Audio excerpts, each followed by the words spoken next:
Welcome to the Delta Learning Podcast, where we explore the leaders, ideas, and learning experiences shaping what great performance looks like in today's organisations. We're kicking off our 2026 series, Series 4, with a timely conversation that challenges how we think about learning, capability, and the skills professionals really need in modern commercial environments. I'm joined by Phil Allen, Client Director at Experiential, formerly Roleplay UK, and a long-standing partner of ours at Delta Learning. Experiential represents a shift away from learning as content or roleplay and towards learning as a lived experience where real behaviour change is driven by realism, emotion, reflection and practice. Phil and I explore why experiential learning matters more than ever in 2026 and why event-based training often falls short. We also reflect on our partnership between Delta Learning and Experiential, including the launch of our new leadership and sales sprints in 2026, an intensive experiential approach designed to help teams practice real conversations and build confidence that transfers directly into performance. So whether you work in learning and development, lead a commercial team, or care about building skills that genuinely stick, this is a conversation for you. We hope you enjoy this opening episode of our 2026 series, From Roleplay to Real Experience, Experiential Learning, Commercial Capability and the Skills That Matter Next, featuring Phil Allen from the Experiential.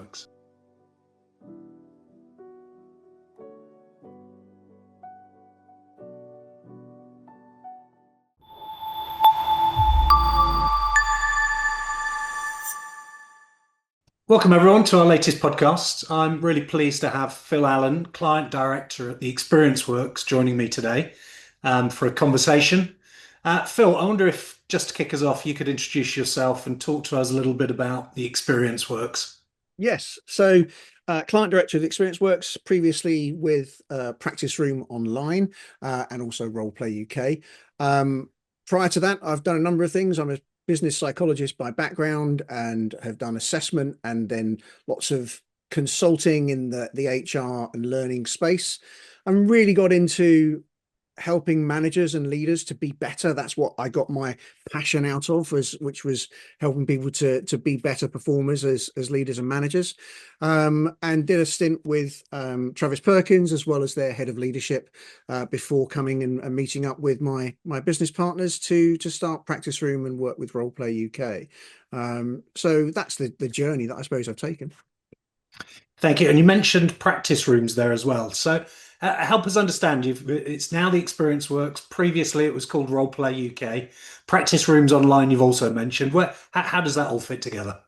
So Roleplay UK has been going for 20 odd years, led by my colleagues Jim and Felicity.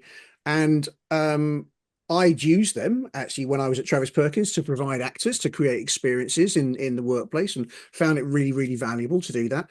When I left Travis Perkins, Jim and I had a coffee and he was talking about how could we move this online. This was prior to the sort of the COVID. So people weren't doing a lot of learning online, but the idea of being able to practice a challenging conversation online, I found really exciting because whilst I love standing up in front of people and training them, actually the real stuff happens and changes when they practice.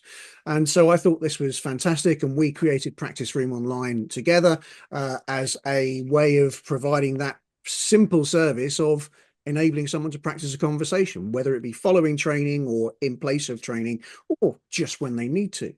So I've been working with Practice Room Online and with Roleplay UK for the last 3 or 4 years. And then middle of last year, I'm sure we'll talk about this more, we decided that we wanted to change and reflect who we are now and where we're going. So Practice Room and Roleplay UK came together and we are the Experience Works now. Okay, so the two businesses, online and face-to-face combined. And then you decide to change the name of the whole thing. Yeah. What prompted that change? To quote my business partner Jim, we don't just do role play and we don't just do it in the UK. So I think the name was great for a period of time. It certainly got great traction out there in the market. But actually we're a much wider set of services now. And what all those services are around and coalesce around is experiences. We create experiences for organizations who want to give their people something that will truly change behavior. We believe that only giving experiences really change behavior. So that's where we're coming from. And we decided that the experience works because experiences work. And it also brought together that whole sense of the practice element that we have with Practice Room and the live learning face to face with actors that we've been doing for many years with role play. And you're talking about experiences there. Why, from your perspective, why is it that experiences are better for learning than maybe just a workshop or an event? I think a lot of people who are in the L&D world will incorporate experiences in a lot of their workshops, but for us, it's our focus. It's the reason why we do things, and it comes from a basis that experiences create emotion, and emotion changes behavior. And sometimes we need people not to just know what they should do, the stuff, the knowledge, but feel why they should do it and feel the difference that happens when they are experiencing something, being in a situation, rather than watching it on a screen or listening to one of us, Steve, just talk about it from the front of the room. So I think it's really important that people get in there and do stuff, and whether it be an experience that's a one-to-one conversation with one of our actors, whether it's an experience that is, well, let's help us find out who we are and experience some self-reflection, but then sharing of those ideas together, we would consider that an experience. Or whether it's something, really well structured where we bring our actors in to be clients, and through that people can learn how to better engage with those clients. So yes, you can learn some stuff from a PowerPoint presentation, from e-learning, but until you put it into practice and hear it coming out in your own voice and feel the emotion that goes with that, I don't think we really change, we really learn. I think it's a great point. Um, as you know, I've also worked with Roleplay UK and practice rooms Yeah, online yeah. for some years, incorporating it into a lot of the commercial training that we do, and I've always found it to be a brilliant way to land the learning. I think without fail, though, the delegates look upon these experiences in advance with a degree of anxiety, sometimes almost panic. And that's a challenge, isn't it?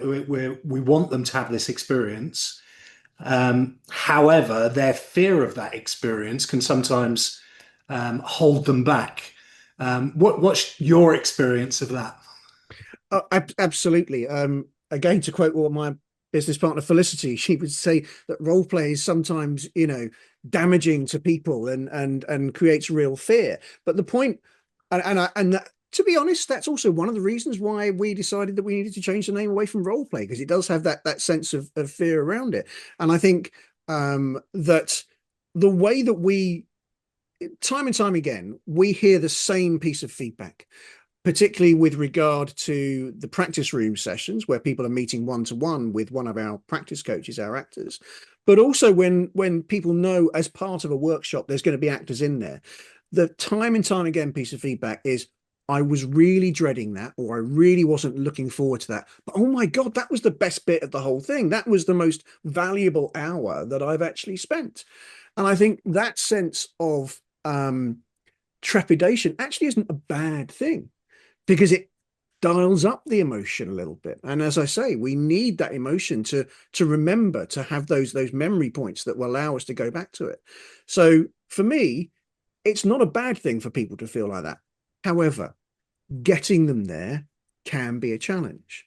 When in our early days with Practice Room Online, we talk to clients, potential clients, and they get very excited about the potential and what we are offering, and they buy a bunch of credits from us and they put it out there to their people, and no one would sign up. And we were, why is this not happening? Why are people not? Because this is a great thing. Everyone thinks it's a great thing, but it's actually quite hard work. I liken it a little bit to going to the gym for the first time, perhaps in January, when you've, had your New Year's resolutions.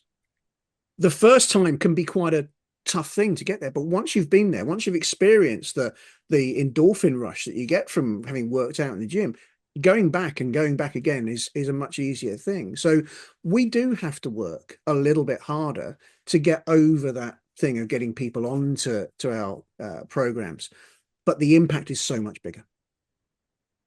I agree. My observations of running experiences within those sales training programs is that initially people are a little anxious. I think there's a lot of ego involved, not in a negative way, just people have an ego and they want to protect Yeah, it. Um, and entering into those practice scenarios, they can find it really difficult. What's interesting is that I've seen both types of scenario where they just practice with their colleagues, which you would think they'd be more comfortable about, but yeah, actually they're not necessarily more comfortable in that environment. And also practice with the actor coaches. And the difference is like the difference between night and day. yeah. You know, very quickly they're immersed into the practice scenario with the actor coaches in a way that I've never seen happen with their own colleagues. I also think the quality of feedback that they get from the actor coaches is Absolutely. better than they get from their colleagues, um, who either want to be really nice to them and say, "Well, that was really good," but there's no really value in feedback that just says you're really good. Um, or they want to play the most difficult customer type that they've ever experienced or could possibly experience just to prove how hard this is. So, I think there's different types of practice, and when you actually invest in the right type of practice, that's where you start to see the impact and the results. And there's sort of three things that I want to pick up from you from that. One is we invest quite a lot of time, both you and I, when we've designed these sorts of courses, in the character, in the backstory, in the script, if you like, that they are using within these interactions. So, we take a great deal of care to make it a very realistic interaction. And I'm sorry, but Fred from accounts can't be that person because, they haven't got that backstory. They haven't been given a script and they wouldn't know how to use it anyway. So the first thing we do is we talk a lot with our clients. Well, what does a real client interaction look like? How do they, what's going on here? How much information would they have? And we make sure our actors are well prepared with that. The second thing is the actor. Fred from accounts might have done some Amdram back in the day, but he's not going to be there being able to take on a character and live it in a way that our actors do every time they perform. And that comes from their training. All of the actors we used are trained actors. They've worked on stage, in film and TV, but a lot of them love doing what they do with us. They love the interaction that occurs. But when you see an actor, and you've seen it time again, Steve, turn that character on, and they suddenly go from Darmish to Fred, the character they're playing, it's a phenomenal change, and they embody that completely. And your third point around feedback, actors are really good at understanding behavior. They have been trained to take on board instructions about how you should behave and what behavior is and emotions and how they come into it. That's part of their actor training.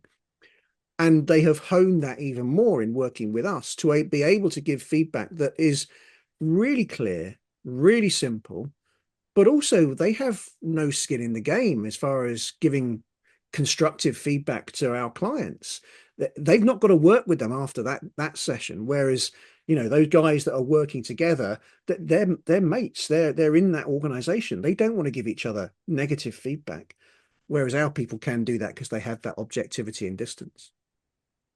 Yeah. I'm an absolute believer in the power of practice. What I have noticed, and I'm sure you have as well, is there are many companies now providing AI-based conversational simulators, Yep. purporting to replicate the ability to practice in the way that we have traditionally set up practice with the actor coaches. What's your view of that so far? So I'm going to start on the positive, which is it's really easy to roll out at scale. That's the one thing. If you're buying a system like that, you buy it once, you pay for whatever you pay for, and then you can roll it out to 10,000 people. Yeah. And that's not the same with an actor. So we have to accept that from a scale perspective, AI does have some advantage on us and cost, therefore. However, I've tried two or three of these now, and the single feeling I come away from it with is I just don't care. I don't care about, I don't care for the AI. So the interaction has no emotional heft for me at all. It's just a thing on a screen. Often no videos, just voice. I don't care what they think of me. So because they don't really care or think of me. So in that respect, I'm not really trying so hard because it's just a piece of code. And I've left after both the attempts that I've done, feeling just a bit flat about it. The other thing is they are beginning to provide feedback, these systems. But the feedback that I've seen so far is very bland, shall I say. It's the number of pauses that were taken, the pace of the language, the pitch, those sorts of things that an AI can, analyze from my voice. But our practice coaches almost never give that sort of feedback. The feedback that our practice coaches give goes something like, Steve, when you said that, it made me feel this. Now, I wouldn't believe an AI if it said that because it's not feeling anything. I know that. But that sort of feedback has more impact upon me when I'm hearing that feedback than hearing about how many ums I made in a particular, conversation. So I think it has its advantages for things like scale, but for emotional impact and really changing behavior, and if you want people to care about it, and it's a human to human conversation we're seeking to help people with, well, keep the human in there.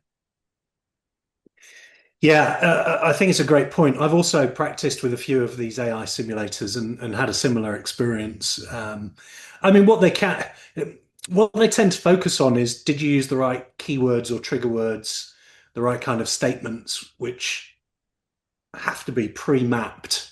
I suppose, in particularly in your sales world, Steve, that would be, Yes. but yeah, yeah, Yeah, exactly right.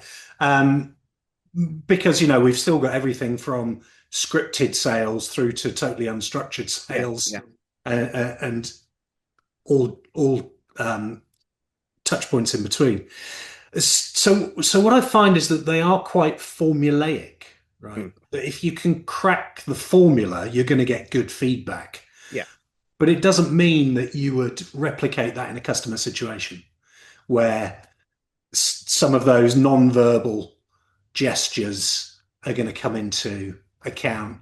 Some of the emotion that comes across when two people are either talking through a screen or ideally face to face goes missing. As far as I've seen, I'm sure it'll evolve, yeah. but at the moment, I think it's to your point, I think it's scale and cost versus quality.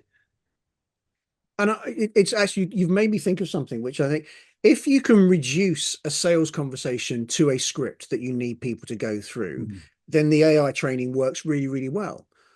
But why train anybody anyway if you can reduce it to a script? Just give the Yeah. script to the AI and have the AI do the sales. The sorts Yes. of sales that we want to do are human to human sales, where that level of influence and interaction and engagement, building of relationships, is an incredibly important part when people are buying, spending significant money, or buying long-term services and things like that. And I don't think you're ever going to script those, and therefore they're not going to be given to AI to do. You still need the human, and the human needs to understand how the other human is going to react in those situations. Yeah, we'll see when AI is selling to AI, buying from AI, selling to it. Exactly. I mean, I think we're getting close to it. We're not far. Yeah. And I'm certainly seeing it. If you think about organizations that go out with RFPs, or they're going to have a tender process, those RFPs are being co-written, let's suggest, Hmm. with the support of AI. Well, of course, the response from the selling company is also co-written with the help of AI. Yes. Over time, you're going to effectively homogenize the buying and selling process if you're not careful. Uh, and even in those, if we get to a homogenized world, I still think the human can make a significant difference to help with the nuance of the solution or to help where people care about the relationship in the companies that they're buying from or selling to. And absolutely, if there's going to be a pitch, whether it be a formal presentation type pitch in front of a panel, or whether it be a more, one-to-one conversation, or one-to-two conversation, how I feel about that other person that I'm buying from potentially is going to have a huge influence. I'll have the numbers, and we've all done it. We've all looked at responses to RFPs, and we've gone, yeah, they're thereabouts, and those are thereabouts. So I could go with either of those. How am I going to decide? It won't be on the numbers that are on the page. It'll be on the relationship that I have and how much trust that I can develop. And I'm not going to trust, or not going to build trust, develop trust with an avatar. I'm going to develop trust with another person. So how do we do that? Well, our actors can tell you whether they feel that you trust them and they trust you. And they can be, because trust is a very ephemeral concept, and I don't think it's quantifiable in AI terms. So it's always going to be that thing between human and human. And what are the things that I'm doing in that conversation that are building trust? Let's do more of that. What are the things that I'm doing that are taking away from trust? Well, let's work out how we do those things differently. And working with our actors, they can not only give you that feedback, but they also ask you great questions and coach you to think of what you could do differently. And I think that's an important part of that role. And again, a suggestion of what you could do differently coming from an AI, and I have seen them in the feedback. I just don't care about it. Let me play devil's advocate for a moment. In both your area of specialism around leadership and management development, and also mine in terms of commercial development. Um, what I'm observing happening is that more younger people coming into role actually don't necessarily want to engage with a human being in person or even through a video screen. Yeah. They would rather text or send emails, which are also being co-written with AI at times now, more and more. Um, from a management perspective, I saw a stat. I think it was a Gallup stat suggesting that 40% of employees would rather trust AI for advice than their manager for advice. Okay. So, why do people need these experiences if actually all we're going to default to is stuff that AI is going to pretty much take over anyway? So I think that yes, AI is doing a hell of a lot, and I've got nothing negative against it. We all use it to support ourselves in different ways, and that's absolutely fine. But I think what organizations are now trying to work through is, well, what's our differentiator? Because we've all got the same AI tools. Yeah, we can all do the same stuff. So what now differentiates different organizations, whether it be in the sales world or whether it be in the leaders that we have in our organization? If you can build leaders who are engaging, who will take the time with you, who seek to find out about who you are and help to coach you and develop you, that's building huge levels of engagement with that organization. Yeah. So, okay, I might trust AI to give me a piece of advice at certain points, but if I'm building a relationship with an organization and building that long sense of retention within the organization, retention is going to become a really important thing, I think, going forward. It always has been, but perhaps even more so. I want to feel like my organization has something for me. I feel that mostly through my manager. The walls covered in culture posters and ping pong tables and whatever. That's not the culture. It's how does my manager treat me? So I think it's absolutely vital in that area of management for things like retention, for culture, and for those organizations that want to differentiate themselves. I think there are other skills, perhaps less than what we do, around critical thinking and adaptability. That again, yes, we'll all have the same AI outputs, but those people who can critically identify and what's going to be great for now and mix that with all the other data that they got are going to be more successful organizations. So I think that there is still those levels needed. So I think AI actually what it does is it sort of flattens the playing field. It levels the playing field, and therefore what's going to stand people out are how great your manager is, how good your sales leader is, how great that salesperson is in that interaction. So to some degree, I think it's great for what we're doing for the world of the human, because it levels the playing field so much.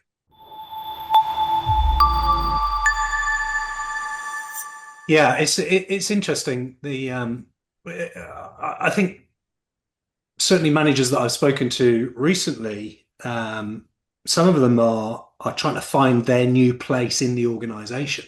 Mm. And the genie's out of the bottle Yeah. in many regards. Um, so possibly more than ever, having an experience and practicing some of these conversations, more coaching conversations or challenging conversations, is going to be a positive thing for them going forward. Well, I think it's again one of the reasons, Steve, why we are becoming the experience works, because we genuinely think that in this world that we're in, experiences are the key things that are going to differentiate great training, great development from just run of the mill, same as everybody else, because they've all got it off of ChatGPT or Copilot. In fact, one of our partners, Nick Shackleton Jones, him of the How People Learn book, he was at an event that he was speaking on behalf of us at, and there was a room full of L&D people, and the question at the end was, well, Nick, you haven't really mentioned AI during your talk. What do you think about the impact of AI on our world of L&D? And he looked at them and said, everything that you do in this room currently in L&D will be done by AI very shortly. And there was a sharp intake of breath before he then finished with, except provide experiences. So I think in the world that we're going into, I don't think AI is going to give us experiences. It might help to some degree, but it still needs us to design an experiential event that people remember, they feel, and they see how they're performing in that, and they can take that learning into practice. So I think for us, we're not worried about AI. It's from a learning perspective. I think if you were I've been saying this for years, if you're one of those big content companies that has just filled a database full of loads of content to train people, e-learning content, I'd be terrified now, because no one's going to bother looking at that when they can just go, hey, ChatGPT, how do I have a challenging performance conversation with my direct report? They don't need to go on a course or watch 7 videos for it. They can just ask the question. The difference is, again, for us, they might be able to ask that question, how do I have that conversation? But how they then put that into practice themselves, there's a big leap between the knowing and the doing. And I think that, again, the experiences that we're going to be providing, we are providing, bridge that gap between the knowing and the doing. And one of the things that I've always struggled with is that if a client comes and they've got an issue, a challenge that they're facing, and they would like our support to help them. Quite often, the support that would have the most impact by building proper experiences into the learning are, by their very nature, more expensive because they Yeah. require more work and more people to do that.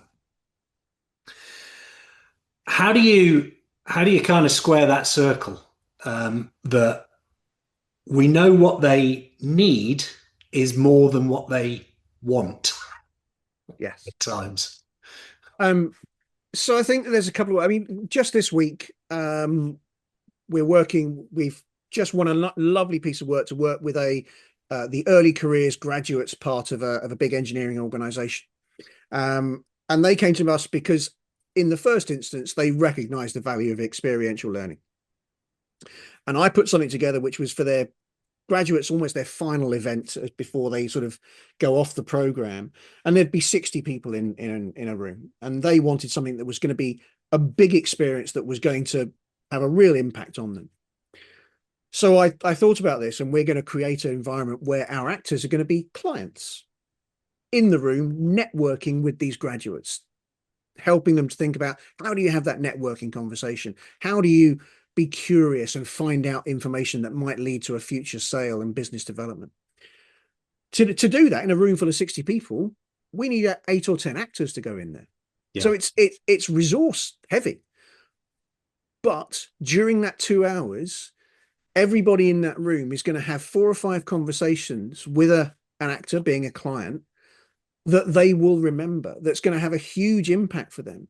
So for this client, the cost wasn't something that they worried about. What they were worried about was, could we make something that was a big enough impact? And they recognized they couldn't do that with PowerPoints on the stage in front of these 60 people. So Yeah. it sort of requires a good client, Steve, who recognize that in the first place. But I think we can also help with thinking about, how do you get the best value out of what we do and the resources that we can provide. Yeah. There's a lovely phrase that I've seen at Roleplay UK, which is you don't learn to swim by reading a book. And it's always stuck in my mind, that, particularly as someone who tried to learn to swim by reading a book. Uh, there comes a point where you have to get into the water Yep. and put into practice. So, by the way, as an aside, I'm a pretty good swimmer now, and I do have a book on swimming. Uh, topics like networking, building rapport. Um, you cannot learn these things from a book. They may give you some pointers and some ideas, but it's impossible to learn from a book, I would suggest. But it's also impossible. I mean, I can remember sitting in a session years ago when this big networking guru was invited in to talk to us at the consultancy company I was at, and she stood on stage and talked to us for half an hour. At no point were we encouraged to network with her, with each other, with anybody. We just had to. I remember nothing about what she said, apart from, I thought it was the weirdest way to ever get people to try and network or to learn better about networking. So we have to really, really think about how we're using resources. And actually, I've seen a move away from those sage on the stage type stuff Mm. happening in these sorts of events, where let's bring in a name and they'll sit there and talk, and it won't, because it's just it doesn't move the dial at all in terms of, people will go over some interesting thoughts maybe, but it doesn't. No one standing on the stage has ever changed my behavior in the way that I've done. Doing stuff, getting stuff wrong, getting feedback from somebody, that's what's changing the behavior. And I think if we are not in the business in L&D, Steve, of changing behavior, improving how people are performing, then really, what are we doing here? Yeah, it's a very good point. And I'm thinking, sales in particular is a series of conversations. When done well, you move from an initial conversation to understand if there's any kind of need that you could potentially help a Yep. client with, through to having a wider discovery conversation to understand more about their business challenges that they face, then into be able to position back to them the solution, how it might work for them, and the impact that that solution would have, potentially a negotiation based conversation, and Yeah. then some form of commitment at the end. Broken down, it is just a series of conversations, Yes. but quite often organizations get stuck in the process. We must train the process. The bit that they rarely train is the series of conversations. And I find that really strange in the sales world, because to me, I think of any of the times that I've bought a car. I haven't bought a car from a showroom. I bought a car from a salesperson. Yeah. Yeah, so the showroom may have a certain thing about it, and they invest money in how, but it's always come down to the person who showed me around the car, who took me out for the test drive, who asked me what I was looking for and how it would, meet the goals of my life with this brand new car. So I'm always stunned to hear you, because you've said this to me before. I'm stunned when you find organizations focus more on the process than the conversation, because in each of those 6 conversations that they might be having, there is potential for that sale to be lost in every Yeah. single one of those conversations, not in the process, in the Yeah. conversation. Yeah. And I'm just thinking that you remind me of car sales. I used to be in car sales. There was it was either it came from the US. It was something like the Pendle sales technique. It had 50 plus steps, Right. within it. Highly manipulative Yeah. steps were included to basically walk the customer through to buying this vehicle. One of which stuck in my mind was always encourage the customer to have a hot drink, and the hottest drink that you can make them, because they won't leave the showroom whilst they have that drink.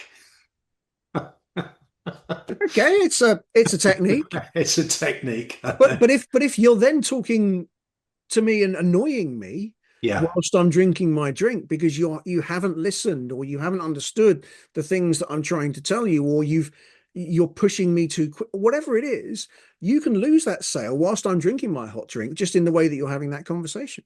yeah, absolutely. Absolutely. A little bit of process is good. Maybe 50 plus steps is a bit too far. Yeah, yeah. Um, the the kind of skills we've mentioned throughout this conversation, we've spoken about communication, networking, building rapport. What are some of the skills that you're seeing as either they're still important or they're becoming more important in the world of work as it is now? Um, Emotional intelligence, engaging with your people and communicating effectively in terms of the things that we do. I think also I've mentioned it before, critical thinking and adaptability, I think, are going to be important as well. But if we look at those first three, and let's take emotional intelligence almost as the cover all of those, the ability for leaders, particularly as we're working so much at a distance now. Yeah, we used to be in the office. You could tell when people were feeling pissed off or weren't comfortable with things, or were having a bad day. You can't see that so much now when we're engaging entirely over Teams and whatever, or 50%, 60% of our time. So that level of emotional intelligence that's required, I think, is far higher now. The ability to um, not just to notice, but then to be able to ask the question, so how are you really? That to me is quite a difficult question. And I think a lot of managers shy away from the real asking of that question. They'll, how are you? But they won't go further. Because we're Brits and we'll always say, oh, fine. But how are you really is a very much more difficult question, I think, for managers to pose, because where's that going to go? So I think we can help people to have some of those more emotionally mature and intelligent conversations. I think the way that I've mentioned the retention, I think, is really, really important. And we feel retention and how close we are to a company through our manager. So I think that that's going to become more and more important. Again, we've got these screens in front of us that are giving us that distance. So we need to push back against that distance somehow. And that's about the quality of the conversation and the time that your manager's giving you. I genuinely think. But also just in the again mitigated by screens to some degree, but clarity of communication. What's my expectation as a manager? When do I want this delivered by? What's my expectation in terms of the quality of output? All of those things that are good management skills are being dialed up because we're not sitting next to our manager in the office anymore. So I think in those particular areas, particularly because of the hybrid working that we're all into, are coming much more to the fore now and absolutely into the next 3 or 4 years. And one of the key ones, I'm a little biased here because I'm a coach, Mm. to have a master's in coaching, as you know, is the importance of coaching skills for managers to effectively coach people to higher levels of performance, amongst other things. And what I've noticed over time is that um, there are occasions where coaching is seen as a negative thing, that it's something that happens as a remedial practice. It only Right. happens Yeah. when someone isn't performing at the expected level. And therefore there's a resistance to it. And the other thing I've noticed is that sometimes people view coaching as a thing, as an event, where my view is it's a style Yeah. um, that you can embed coaching into a 2 minute conversation. It doesn't have to be, let's put an hour to one side. What sort of things are you observing around that coaching piece? I think that it has been strong for the last 10 years, and I think will continue on. So I don't think there's a huge change in that perspective. However, I absolutely agree with you about it's a style, not a we're going to coach for an hour and then I'm going to switch that skill off. And when I am training people, leaders as coach, manager as coach, I'm absolutely helping them just to be able to ask a decent question, to not solve the problem, but to explore the problem with the individual, to let them raise their self-awareness in terms of what's really going on in that moment for them when they're, having trouble with Fred in whatever meeting. Well, what's actually happening there? Let's spend some time talking about the problem rather than, managers have been for years these sort of hero problem solvers where the team member comes to them with, I'm having a problem with Fred in these meetings. Well, what you should do is this. They go away thinking, brilliant, I've just solved that problem. And the team member goes, well, that's not going to work. And I want managers to have that sense of, if I help that person understand what's really going on in that problem, then they'll be able to find their best solution for it. What they need is the time and space to think it through. I've actually got Nancy Klein's book on my desk here, Time to Think. And I think as managers, and I think particularly again, when we're at a distance, we have to be offering those opportunities much more to our people, and they have to know that opportunity is available just to come online. Can I just talk that through for 20 minutes or so? Yeah, let's jump on Teams now. Let's go and do that. Yeah, I think that's a really, really important skill going forward. And I think we have to be helping our managers to just put that into the day-to-day much more. Yeah, and if we go all the way back to this idea that AI is taking over some of the role of problem solving Mm. that managers used to support with, actually, what you want is the reality of a human conversation to get you to think about it from different perspectives. And also maybe someone who knows something about you. Yeah. Although Context is really important in this. yeah, And I think that this is the one thing. AI has a general context. It doesn't have a specific context. And if we can help our team members and colleagues to understand what's going on in their specific context for them and Fred and Harriet and whoever else is in that meeting, that AI can't solve that. Yeah. So we need to be helping our people explore the real context as it's happening for them. And I think that's a real skill that we can up going forwards. definitely. Um, Maybe our last topic today.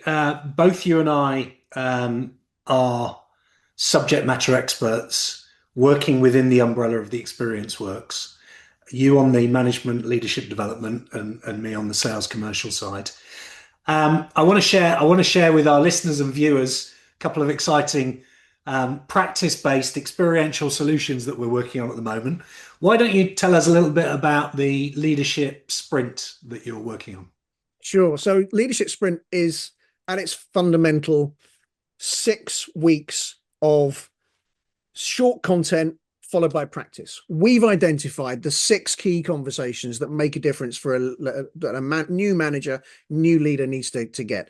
The feedback conversation, the performance conversation, the well-being conversation, the upward conversation, the influencing conversation, and the development conversation, the coaching development conversation. And we took a view that actually every manager needs to get these conversations under their belt, but the first time you do them, you're going to be a bit rubbish when you're a new manager. So why not give them the chance to practice every single one of those conversations before they have to do it in that first 6 weeks that they become promoted? Thereby, you're speeding up their time to effectiveness significantly. So, and we call it leadership sprints. It's all about that speed to effectiveness. We can get your people to experience each of those 6 conversations, but not just experience them, get feedback on how they're doing on them and get a big coaching on how they could do them even better. And our practice coaches are brilliant at doing that. So we can really empower and power your new managers to become effective within not 6 months, but 6 weeks. And I know that that when I explained the concept to you, Steve, you went, hang on, this is going to apply in my world. And so, because there are probably 6 conversations on your side. So how have you taken it on? Exactly right. The same format. So 6 conversations that we would expect salespeople to be having, from being able to build rapport through to closing and getting commitment from customers. Um, it's it's a series of 5 to 10 minute video based or other kind of learning each day. And at the end of the week, you get a chance to practice the Yeah. key concepts from that week with a practice coach who'll give you some great feedback.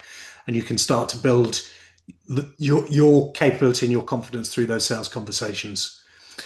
I think there's a massive market for it, frankly. I think new sales team members joining an organization, if you want to ramp them up to effectiveness quicker than it typically takes, which can Yeah. take months, then put them through one of our 6 week sales sprints.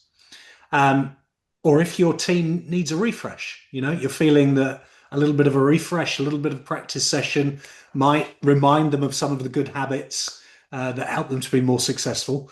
So I don't want to limit it just to people who are new into sales or new into an Yeah, I agree. organization. I think there's a wider piece. And also in the future, I think there's a sales leadership sprint. Yeah. Building Yeah. on We can definitely bring building them on that. together. Yeah, merge the Yeah. two together. Yeah. I would Around also that. say that one of the things that I think is incredibly powerful in the sales sprint area is the feedback thing, because nobody who's being sold to has ever turned around and said at the end of, oh, that was a great negotiation meeting. Can I give you some feedback on how you handled it? And Yeah. so these people, it wouldn't just take them 6 conversations to improve. It would take them dozens, because they're not getting feedback. They don't know. The feedback they get is, oh, I lost that sale, but why? We don't know. Yeah. Our practice coaches will tell them what was working well and what was working less well in those 6 conversations. So they're going to get something that's far, far better than losing dozens of sales as your people get better. Look, I'm really excited about it. I think both of the sprints are going to be fabulous. We just got to get out there and sell it. Yeah, absolutely. We better practice then, hadn't we, We'll Steve? have to go. Yeah, we'll have to go through our own sprints. Yeah. There's that. I've got a couple of quick fire questions just to close off, if that's okay. Yeah. One learning trend that's overhyped. Oh, that's quite a tough one. So let's go with AI, but in a very specific place. All these content libraries said we're now AI powered. So that phrase that you see used, AI powered, what it means is that we've just got a slightly better search engine on all our content. And I think stop using that word AI powered when all it really means is a more Google like search. So that's the one that I think is overhyped. Okay, thank you. Learning fails when? It's not put into practice. When it's just delivered on screen and we go tick, there you go, you have magically become trained, you've taken it on by osmosis. No, you've got to practice it. And learning works when? It not only when we practice, but we practice multiple times. Repetition, I think, is really important as well. So in those 6 conversations we talked about, yes, they might be different types of conversation, but we're still practicing the same sorts of skills multiple times. And I think that's really important as well. One book, podcast, article, or other that has inspired you recently? I've got the 2 on my desk here, so I might as well. They probably won't show up on screen. This is called the rule of recency. Yeah, The Time to Think by Nancy Klein. It's not recency. I use it all the time. And I mentioned Nick Shackleton Jones earlier in his book, How People Learn. How People Learn probably had the biggest impact on me in terms of realizing that it was giving people experiences and practice that really changes behavior. So it's well worth a read for anybody in L&D, I would say. Thank you, Phil. And where can people learn more about the Experience Works? So we'll be launching the Experience Works probably around the same time this podcast goes out. So go to theexperience.works and find out more about what we do and the experiences that we provide. Perfect. Phil, it's been a joy. Thank you so much. I've really enjoyed our conversation. Nice and one, Steve. Look forward to launching those 2 sprints. We will be. Yeah, great. Thanks very much.